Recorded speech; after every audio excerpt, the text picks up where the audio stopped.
Olá, estudantes do 7º ano, tudo bem com vocês? Eu sou a professora Anne e hoje nós vamos trabalhar matemática. E hoje nós temos aqui o nosso intérprete, o Val. Tudo bem, Val? Tudo bem também. Vamos lá. O assunto da aula de hoje é sobre as expressões numéricas. Você já ouviu falar sobre as expressões numéricas? Então, as expressões numéricas são as expressões que vão envolver várias operações ao mesmo tempo. E existem algumas regrinhas para resolvermos essas expressões, ok? Você se lembra qual é a ordem que temos que resolver essas expressões? Então vamos falar sobre isso hoje. Mas antes, é importante lembrarmos alguns conceitos envolvendo as operações de adição, subtração, multiplicação, divisão dos números inteiros, ok? Bom, só para lembrar, os números inteiros, eles são representados por essa letrinha aqui, uma letrinha Z, ok? E é o conjunto dos números negativos, inteiros negativos, com os inteiros positivos, ok? Então, eu tenho que lembrar que quando se trata da soma, quando eu tenho sinais iguais, ok? Eu faço uma soma e eu vou repetir o sinal. Ou seja, se eu estiver somando dois números positivos, o meu resultado final fica positivo. Se eu estiver somando dois números com sinal negativo, eu faço a soma, só que o resultado final fica negativo, ok? E quando são sinais diferentes? Com sinais diferentes, se eu vou somar dois números com sinais diferentes, na verdade eu vou ter que fazer uma subtração. Por quê? Porque quando eu tenho sinais diferentes, eu transformo essa operação em uma operação de menos, de subtração, ok? E qual é o sinal, então, do resultado? O sinal vai ficar de acordo com o maior módulo, ou seja, se o maior número da operação é negativo, o resultado fica negativo. Se o maior número da operação é positivo, o resultado fica positivo. Mas essa regra é apenas quando os sinais são diferentes, ok? Bom, e na multiplicação e na divisão? Na multiplicação e divisão, quando eu tenho, olha lá, os sinais iguais, se eu estou multiplicando positivo com positivo, negativo com negativo, o resultado fica positivo, ok? Na divisão é a mesma situação. Se eu estou dividindo dois números com o mesmo sinal, não importa se são dois números positivos ou dois números negativos, o resultado fica positivo. E se eu estou multiplicando dois números com sinais diferentes, o resultado fica negativo e na divisão também. Se dividirmos dois números com sinais diferentes, o resultado final fica negativo. Então, na multiplicação e na divisão, sinais iguais, o resultado fica positivo. Sinais diferentes, resultado fica negativo, ok? Então é importante lembrarmos desses conceitos para resolvermos as expressões numéricas, ok? Mas quando vamos calcular uma expressão numérica, precisamos obedecer uma outra relação, que é a ordem das operações. Então, primeiro, eu começo essa expressão numérica resolvendo as potências e as raízes na ordem que elas aparecem. Depois, a multiplicação e a divisão na ordem em que elas aparecem. E deixo, por último, as adições e subtrações, ok? Exemplo, aqui nós temos 2 ao quadrado vezes 3 mais 8 dividido por 2 menos raiz de 36. Reparem que eu vou começar a resolver essa expressão pela potência e pela raiz quadrada. Então, eu tenho que dar prioridade para essas operações, ok? Então, eu fiz lá, ó, 2 ao quadrado, 4, raiz de 36, 6. Quem sobrou aqui? Sobrou uma multiplicação, uma soma e uma divisão. Quem nós resolvemos? Agora, resolvemos a multiplicação e a divisão. Então, eu faço a multiplicação, 4 vezes 3, 12, e a divisão, 8 dividido por 2, 4. Sobrou a soma e a subtração. Então, soma e subtração, eu vou resolver agora na ordem em que elas aparecem. Se apareceu primeiro a soma, vou resolver primeiro a soma e depois a subtração. 12 mais 4, 16, 16 menos 6, 10. Outro detalhe que nós temos que observar, senão a gente erra a continha, são a presença dos parênteses, colchetes e chaves. Então, eu sempre tenho que obedecer essa regrinha. Se aparecer esses sinais, esses símbolos na minha expressão, eu tenho que começar resolvendo pelo que está dentro do parênteses primeiro, depois colchetes e, por último, as chaves, ok? Vejam esse exemplo. Então, ele resolveu primeiro o que está no parênteses, depois o que está no colchetes e deixou para resolver o que está dentro das chaves por último, ok? Então, vamos lá. No Praticando 1, nós temos o seguinte exercício. Uma escola comprou várias caixas de lápis de cor para serem distribuídas entre 5 classes. Cada classe recebeu 6 caixas com 6 lápis de cor, 8 caixas com 12 lápis de cor e uma caixa com 24 lápis de cor. Quantos lápis de cor cada classe recebeu? Então, tentem fazer esse exercício utilizando os conceitos de expressão numérica, ok? A professora vai dar um tempo e a professora já volta.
Vamos lá?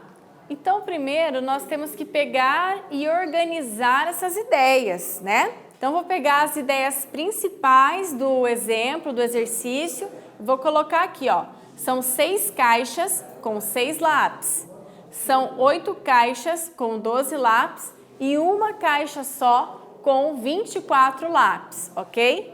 Reparem que a professora montou aqui essas informações em forma de expressão numérica, mas nós vamos perceber que uma das duas não está correta, ok?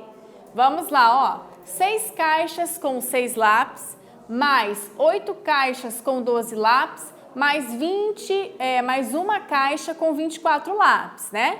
Uma vez o 24, 24 mesmo, por isso que a professora deixou o 24 sozinho lá, ok?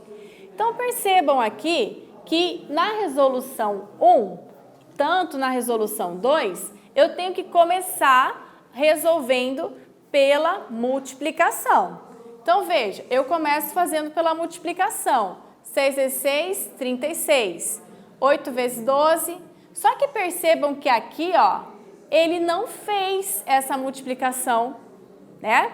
Ele pegou e já somou com esse 8. Então, é esse cuidado que a gente tem que ter na hora de resolver o exercício.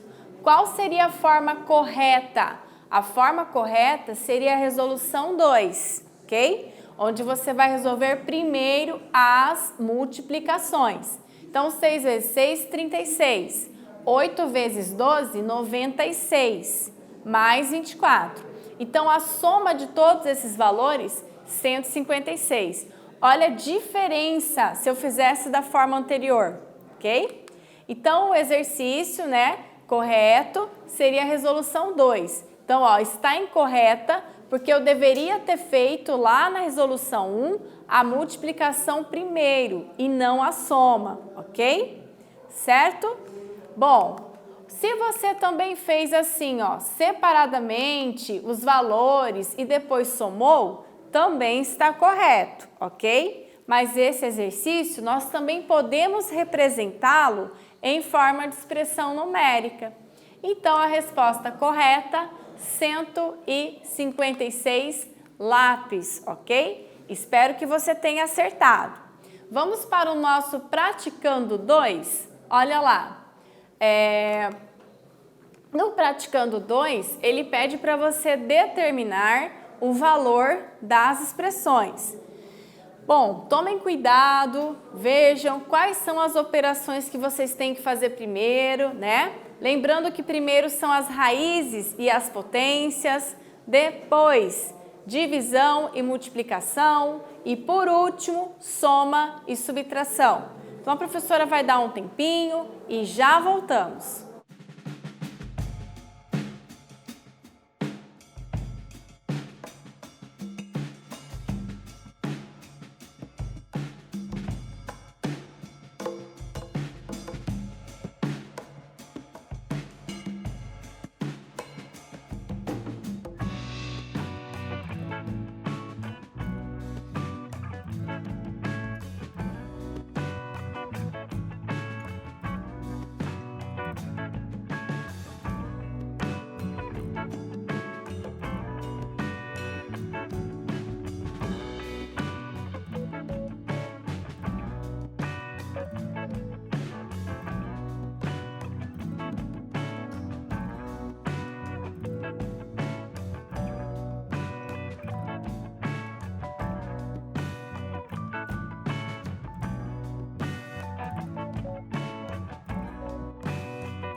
Vamos lá?